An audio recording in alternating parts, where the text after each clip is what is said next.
আসসালামু আলাইকুম বন্ধুরা, কেমন আছেন? আশা করি ভালো আছেন। আমরাও ভালো আছি আলহামদুলিল্লাহ। চলে আসলাম ভিলেজ বাংলা কুকিং এর পক্ষ থেকে আবার একটু রান্নার আয়োজন নিয়ে। তো আজকে রান্না করব তেলাপিয়া মাছ। এই যে একটা তেলাপিয়া মাছ আমি পিস করে কেটে নিছি।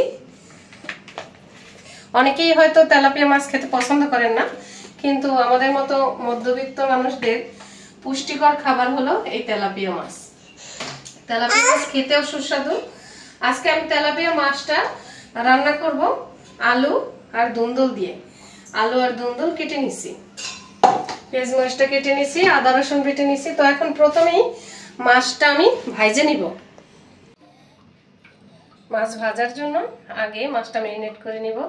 তো দিয়ে দিলাম হলুদের গুঁড়া, দিয়ে দিব মরিচের গুঁড়া,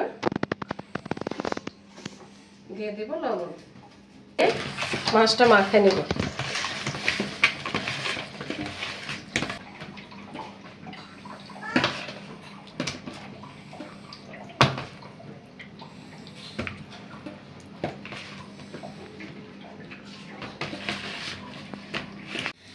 মাছটা ভাজার জন্য কড়াই বসাই দিছি, দিয়ে দিব সয়াবিন তেল। তেলটা গরম হয়ে গেছে, মাছগুলো দিয়ে দিব। বিসমিল্লাহ।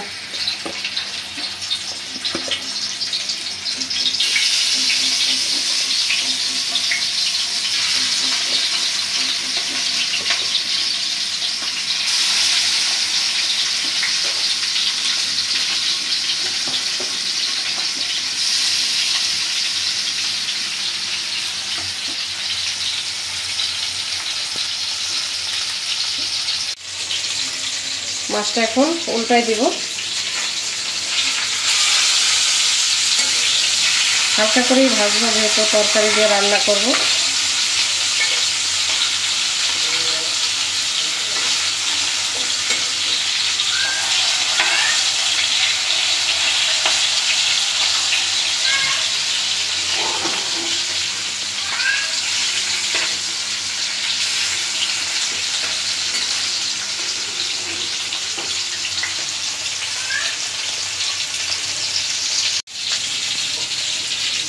ভাজা হয়ে গেছে, এখন নামাই নেব।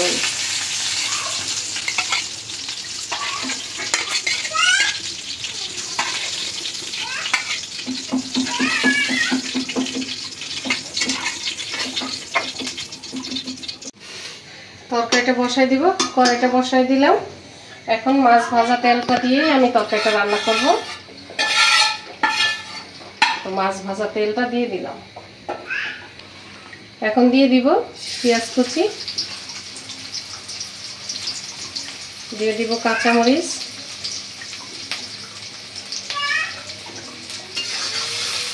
পেঁয়াজ কাঁচামরিচটা একটু ভাজা নিব।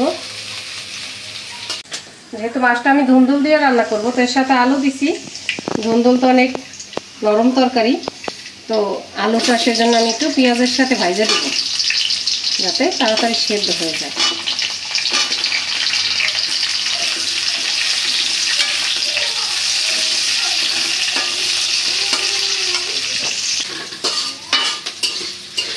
আলুটা তো ভেজে নিলাম। এখন দিয়ে দিব আদা রসুন বাটা, দিয়ে দিব লবণ, আর দিয়ে দিব গুঁড়ো মশলাগুলো, হলুদ, মরিচ, ধনিয়া, জিরা।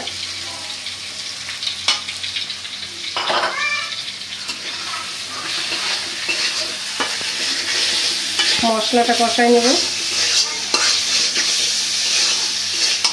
একটু পানি দিয়ে কষাই নিই।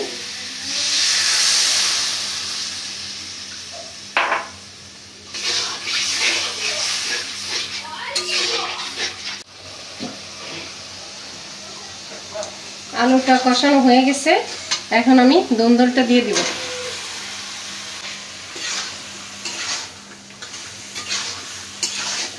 মশলার সাথে ভালো করে নাড়া মিশাই দিই।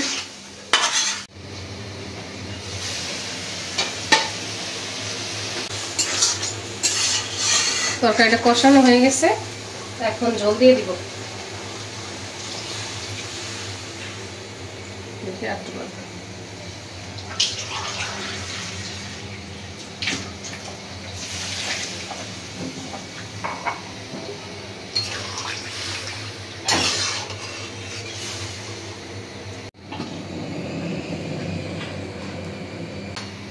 একটা বড় কোপ্তা এসে গেছে।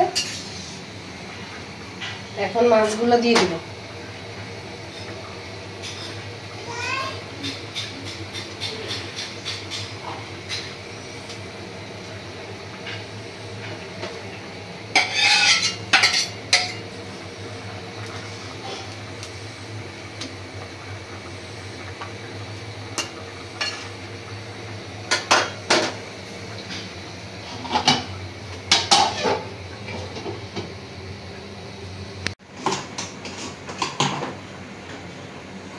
মাছের তরকারিটা তো হইতেছে, প্রায় হয়ে গেছে।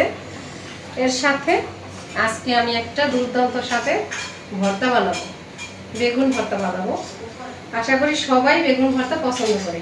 আজকে আমার কাছে গোল বেগুন ছিল না, লম্বা বেগুনটাই আমি সেদ্ধ করে উপরে চিকলাটা ছাড়ায় টুকরো টুকরো করে কেটে নিছি। এতে কেটে নিলে ভর্তাটা স্মুথ হয়, আর লম্বা লম্বা থাকলে তো একটু আশ আশ হয়ে যায়। আর এখানে এই যে মরিচ ভাজা নিছি, পেঁয়াজ নিছি, আর এখন লবণ দিয়ে ডলে নিব।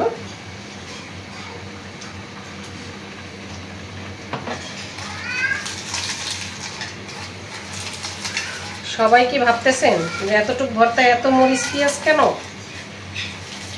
এই মরিচ পেঁয়াজের ভর্তাটা আমার খুব ফেভারিট।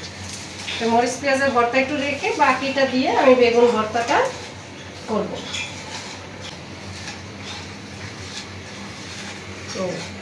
মরিচটা মশমশা করে ভেজে তারপরে এই যে লবণ দিয়ে একদম ভালো করে ডলে নিতে হবে। যদি এটা পাতা পাতা থাকে তাহলে কিন্তু ভর্তাটা মজা লাগবে না, আর দেখতেও সুন্দর লাগবে না। মরিচটা যত ভালো করে ডলা যাবে ভর্তাটা তত মজা হবে। এখন পেঁয়াজের সাথে মিশিয়ে নিব।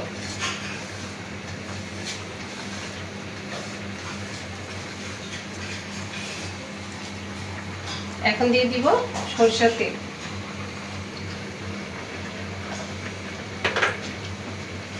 আমাদের গ্রাম থেকে সরিষা নিজেরা ভাঙায় তেল নিয়ে আসছি, এজন্য আমি এরকম বোতলে রাখছি, আমি কিনা বোতল না।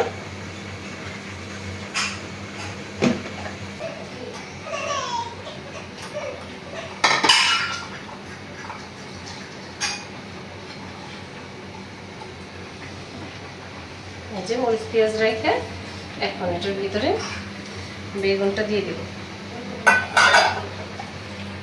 এখন আর একটু লবণ দিতে হবে, তখন তো মরিচ ভর্তার জন্য অল্প করে দিয়েছি।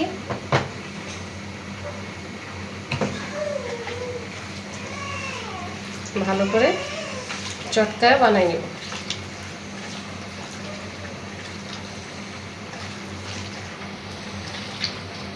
আমার তরকারিটা হয়ে গেছে, এখন নামাই নিব। চুলাটা বন্ধ করে দেই। হয়ে গেছে তেলাপিয়া মাছ দিয়ে দন্দল দিয়ে আলু দিয়ে তরকারি। তো যারা এ পর্যন্ত ভিডিওটা দেখছেন সবাইকে অসংখ্য ধন্যবাদ। এখানে আমি যেভাবে রান্না করলাম তেলাপিয়া মাছ দিয়ে আলু দিয়ে দন্দল দিয়ে আর দুর্দান্ত স্বাদের এই যে ভর্তা, সবাই এভাবে বাসায় ট্রাই করে দেখবেন, আশা করি ভালো লাগবে।